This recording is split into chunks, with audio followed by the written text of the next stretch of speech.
Halo semua, selamat datang di channel video bola Arjuna, teman-teman Romanisti. Nanti malam AS Roma akan bertanding babak di babak 16 besar Liga Eropa leg pertama melawan Brighton, teman-teman. Jadi jangan lupa dukung. Roma akan bertanding di Olimpico sebagai tuan rumah. Jadi ini saatnya AS Roma mencetak gol sebanyak-banyaknya sebagai modal nanti untuk di leg kedua di kandang Brighton ya, teman-teman. Roma dalam fase bagus, teman-teman. 8 pertandingan terakhir Roma mencetak 6 kemenangan, satu kali kalah, satu kali seri. Dan sekarang berada di peringkat kelima, teman-teman, mengejar kursi Liga Champion. Ya, kemarin Bolonya menang, sayang ya, melawan Atalanta. Jadi Bolonya sekarang unggul kembali dengan 4 poin. Jadi Roma benar-benar harus konsisten karena nanti setelah lawan Brighton akan melawan Fiorentina. Jadi Roma aku berharap meraih kemenangan. Jadi terus mengejar, mempersempit jaraknya sama Bolonya dan berharap Bolonya kalah, teman-teman. Kemudian kalau dari sisi Brighton sekarang berada di peringkat 9, teman-teman. Secara permainan Brighton menurun.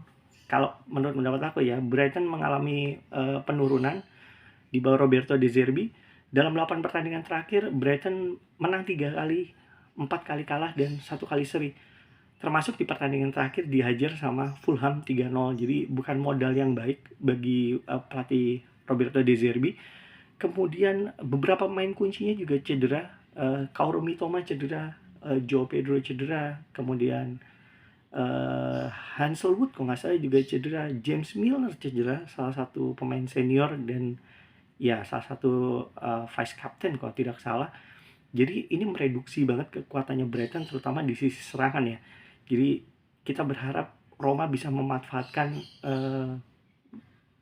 kesempatan ini, daya gedornya Brighton berkurang jauh. Jadi Roma bisa mengoptimalkan untuk meraih kemenangan. Roma juga ada yang cedera, teman-teman. Kita tahu Rick Kastuk cedera.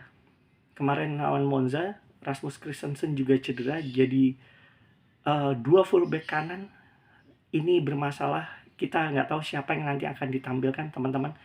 Tapi untungnya kita punya beberapa pemain versatile yang bisa dimanfaatkan Roma. Untungnya kita punya pemain versatile, jadi bisa ditaruh di fullback kiri, fullback kanan, dan itu sangat menguntungkan Daniel Rossi ya, teman-teman. Oke, kalau gitu kita coba masuk ya ke formasi apa sih yang kira-kira nanti diturunkan oleh AS Roma dan siapa pemainnya nih. Miles Villar tentunya masih berada di bawah Mistar.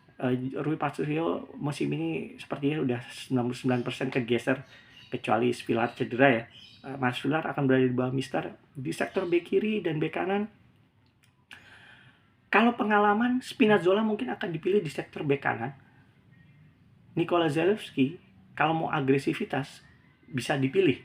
Jadi tergantung dari Daniel Rossi nanti memilih pengalaman atau agresivitas untuk di leg pertama ini. Karena di sektor fullback kiri sepertinya ya, aku nggak tahu ya kalau ada perubahan. Sepertinya sih Angelino akan menempati posisi fullback kiri. Spinazzola kemungkinan akan di fullback kanan menggantikan Rick Castro. Di lini back tengah kemungkinannya Evan Andika dan Gianluca Mancini. Chris Smalling sudah sembuh, teman-teman. Tapi kita tahu Chris Smalling juga cedera panjang, walaupun di pertandingan beberapa kemarin sudah ditampilkan di babak kedua. Tapi cedera panjangnya membuat Chris Smalling kita tahu belum bermain penuh. Jadi main babak kedua dikasih waktu menit bermain yang tidak terlalu banyak untuk mengembalikan performa sama mungkin kalau pemain nggak main lama agak sedikit kaku ya, walaupun ya kita tahu di latihan sudah berlatih habis-habisan, tapi pertandingan dan latihan kan pasti berbeda ya. Jadi agak beresiko memainkan Chris Smalling nanti akan bermain 90 menit full. Jadi kemungkinan Evan Dika dan Gianluca Mancini yang akan tampil sebagai starter. Walaupun kita tahu Chris Smalling sangat dibutuhkan di sisi leadershipnya. Chris Smalling jauh lebih tenang dan efisien ketimbang Gianluca Mancini yang meledak-meledak. Chris Smalling bisa meredam permainan dengan baik ya. Jadi kita akan lihat dua sisi. Apakah memaksakan Chris Smalling yang memang ya kita mungkin versi Daniel Rossi kita nggak tahu ya apakah sudah sembuh total. Tapi mungkin akan dilihat kemungkinannya, bagi aku pribadi kemungkinannya Daniel Rossi belum berani. Mungkin kalau akan bermain di babak kedua Apabila mungkin Roma sudah unggul mungkin 3-0, 4-0, akan dimasukkan Chris Smalling untuk menambah lini belakang lagi ya. Kemungkinannya Evan Ndika dan Gianluca Mancini, Angelino di kiri, dan Spinazzola di fullback kanan. Untuk tengah, ini sepertinya udah baku teman-teman. Leandro Paredes, Bryan Cristante, Lorenzo Pellegrini. Ini nggak akan diotak-atik sepertinya. Di lini depan juga begitu, El Shaarawy, Lukaku, dan Paulo Dybala. Ini sepertinya sudah baku. Kecuali satu pemain diganti kalau cedera, teman-teman. Kemungkinannya itu. Untuk dari Brighton, sepertinya formasinya dan pemainnya hampir sama seperti lawan Fulham. Yang harus diwaspadai adalah Evan Ferguson. Back Roma harus waspada kepada Evan Ferguson. Estupinan dari sisi kiri ini juga harus diwaspadain. Jadi kalau bisa ditutup. Kemudian provokasi Lewis Dunk, aku harap. Dia kapten, dia seorang ball playing defender, dia pemimpin di Brighton. Jadi aku harap kacaukan permainannya Lewis Dunk di lini belakang, buat dia kartu, banyak pelanggaran. Seluruh permainan Brighton mungkin setengahnya bisa hancur. Karena kaptennya sendiri ya bermasalah ya. Jadi aku harap sih kacaukan Lewis Dunk, matikan Pervis Estupinan dan Evan Ferguson. Aku harap itu. Moga-moga AS Roma bisa mematikan ketiga pemain. Menurut aku sih kunci permainannya ya. Kalau misalnya Kaoru Mitoma ada dan Joao Pedro, itu ditambah lagi. Tapi untungnya dua pemain itu sepertinya cedera dan tidak akan bermain. Jadi Roma beruntung. Dan semoga bisa dimatikan ya yang tadi Evan Ferguson, Pervis Estupinan, dan kacaukan permainannya Lewis Dunk. Gitu. Kalau secara di atas kertas materi AS Roma jauh lebih unggul, pengalaman lebih unggul. Aku memprediksi sih AS Roma akan unggul 60-40 di atas kertas ya. AS Roma harusnya bisa unggul mungkin 4-0, 3-0, 4-0 harusnya bisa di bawah AS Roma, karena Fulham aja bisa menghajar 3-0. Jadi AS Roma harusnya bisa 3 atau 4-0 di Olimpico. Bahkan kalau bagus mungkin 5-0 ya. Tapi kalau Fulham bisa 3-0, Roma harusnya bisa sama 3-0 atau 4-0 untuk bekal yang sangat positif nanti menuju leg kedua di kandangnya Brighton.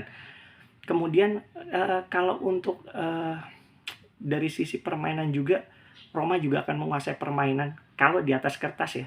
Secara pengalaman pemain, materi pemain, nama besar, Roma harusnya mempunyai itu. Dan di atas lapangan juga Roma harusnya menguasai permainan secara signifikan. Jadi kita akan lihat nanti teman-teman bagaimana hasilnya. Menurut aku prediksinya seperti itu, Roma akan unggul 60-40, menguasai pertandingan. Kemudian kalau Fulham bisa menghajar Brighton 3-0, ya Roma harusnya bisa sama 3-0 atau lebih. 4-0 lah ya aku harap, karena Fulham aja bisa, Roma harusnya juga bisa. Dan sekali lagi waspadai Evan Ferguson, Pervis Estupinan, dan aku harap pemain depan AS Roma bisa mengacaukan permainannya Lewis Dunk sebagai kapten tim. Walaupun dia seorang defender, ya aku harap 3 itu pilarnya, aku harap bisa diganggu dan dimatikan teman-teman. So teman-teman Romanisti, dukung terus AS Roma dini hari nanti. Berharap yang terbaik untuk Coach Daniel De Rossi sebagai modal nanti untuk leg kedua. Jadi jangan ketiduran atau tidur lebih awal supaya bisa nonton. Kalau gitu teman-teman, sampai jumpa nanti setelah pertandingan.